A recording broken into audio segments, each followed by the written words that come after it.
नमस्कार बच्चों, स्वागत है आपका आज की इस वीडियो में। जैसे कि बच्चों आप लोगों को पता होगा कि आपका गणित का पेपर गणित हो गया, अंग्रेजी हो गया और हिंदी हो गया। 3 आपके सब्जेक्ट थे जो उनके पेपर हो चुके हैं और आपने प्रश्न पत्र को आपके मिलाया होगा कि मैं ओरिजिनल पेपर डालती हूँ। आपको पता होगा कि 100% सही पेपर है। 60 में से 60 पूरे अंक आपको मिलेंगे क्योंकि आप ओरिजिनल पेपर करके जा रहे हो बच्चों। अगर आप चैनल पर नए हो तो चैनल को सब्सक्राइब जरूर करें बच्चों और वीडियो को लाइक करें। आप देख सकते हैं कक्षा 6वीं का पेपर है जो कि विज्ञान सब्जेक्ट है अपना, ठीक है बच्चों। तो आपको ध्यान से पेपर को देखना है और अच्छे से इसका रिवीजन करके जाना है ताकि बच्चों आपके 60 में से 60 पूरे मार्क्स आ सकें, ठीक है बच्चों। कक्षा 6वीं का 2.5 घंटे का पेपर है।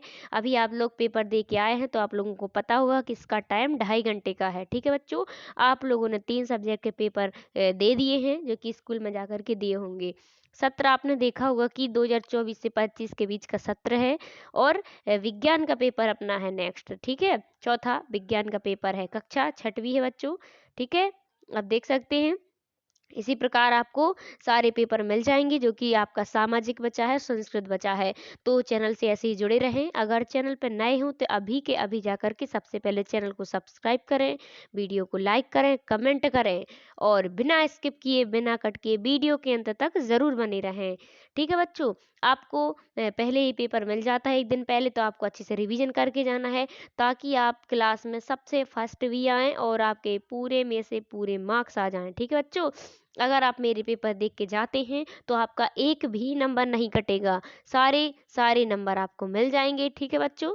तो देखिए बहुविकल्पीय प्रश्न है 1 से लेकर के 5 तक के जितने भी प्रश्न हैं प्रत्येक प्रश्न पे 1 अंक प्राप्त होगा आपको, ठीक है। तो पहले विकल्प रहेंगे 1 से 5 तक के जिनमें एक एक नंबर मिलेगा।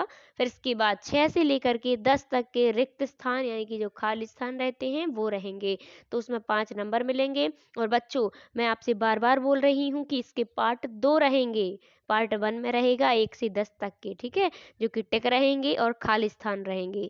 और पार्ट 2 में 11 से लेकर के 26 तक के क्वेश्चन और आंसर दोनों रहेंगे। तो इसीलिए अभी के अभी पहले इस पार्ट को देखें, फिर नेक्स्ट पार्ट अपलोड करूंगी मैं जिसमें 11 से लेकर के 26 तक के सारे क्वेश्चन और आंसर दोनों मिल जाएंगे। तो बिना देर के स्टार्ट करते हैं वीडियो को। चलिए सही विकल्प आप देख सकते हैं यहाँ पे निर्देश पढ़ते हैं। सही विकल्प चुनकर उत्तर लिखना है और प्रत्येक प्रश्न के लिए 1 अंक निर्धारित है, ठीक है बच्चों। तो पहला प्रश्न है कुछ व्यक्तियों को अंधेरा या रात में कम दिखाई देता है, ऐसा किस विटामिन की कमी के कारण होता है। तो vitamin A, vitamin B, vitamin K, vitamin C. तो इसमें ए आ जाएगा, ठीक है, करेक्ट हो जाएगा ए। ए विटामिन से व्यक्तियों को अंधेरे या रात में कम दिखाई देता है, ठीक है। तो ए विटामिन हो गया है। चलिए बच्चों दूसरा देखते हैं, प्रश्न नंबर दूसरा, और वीडियो को बिना कट किए बिना स्किप किए अंत तक बने रहना है, ठीक है बच्चों। मिट्टी, चावल या दाल में कुछ बड़ी मिट्टी के अवशेष या पत्थर को अलग करने में कौन सी विधि का उपयोग करेंगे। निष्पादन का, कि अवसादन का, कि निस्तारण का, कि हस्तचयन का। तो बच्चों इसमें हस्तचयन का उपयोग करेंगे। क्या करेंगे? हस्तचयन का उपयोग। ये मिट्टी चावल या दाल में कुछ बड़ी मिट्टियां जो रहती हैं उनके लिए, ठीक है, जो पत्थर छोटे छोटे से रहते हैं उनके लिए अलग करेंगे, पत्थरों को अलग करना है चावल या दाल में से, तो उसमें हस्तचलन का उपयोग करना पड़ेगा, ठीक है। तो आपको डी नंबर में टिक कर देना है। चलिए प्रश्न नंबर तीसरा, वीडियो को लाइक ज़रूर करें बच्चों, ठीक है, और जो भी प्रॉब्लम्स हैं हमें कमेंट के थ्रू ज़रूर बताएं। तो पुष्प के केंद्र में स्थित भाग को कहा जाता है।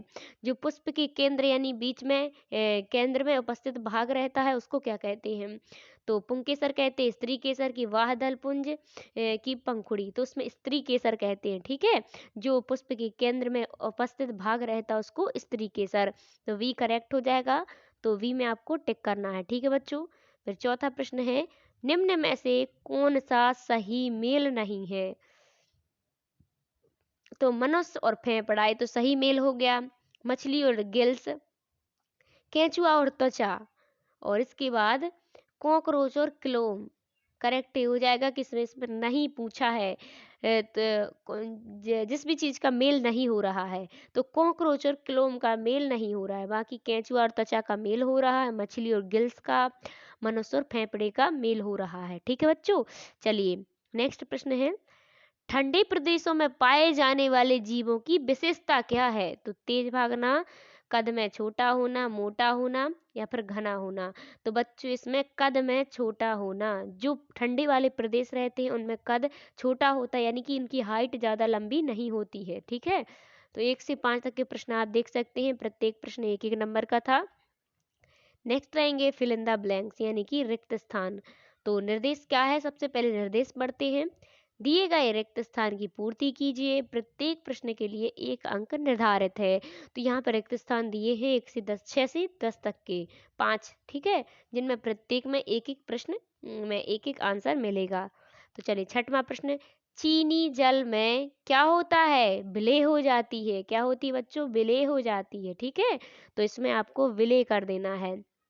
फिर जल को गर्म करने पर वह भाप में बदल जाता है, इस प्रक्रिया को क्या कहते हैं? वाष्पीकरण कहते हैं। ठीक है, जब जल को गर्म करते हैं तो वह भाप में बदल जाता है, तो जो प्रक्रिया रहती है उसको वाष्पीकरण बोलते हैं। ठीक है बच्चों, कोहनी में कौन सी संधि होती है? जो कोहनी रहती है उसमें हिज संधि होती है। कौन सी?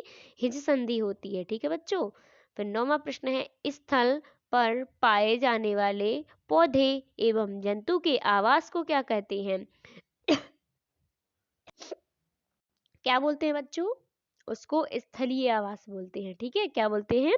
जो स्थल पे पाए जाते हैं उन पौधे और जंतुओं के आवास को स्थलीय आवास कहते हैं।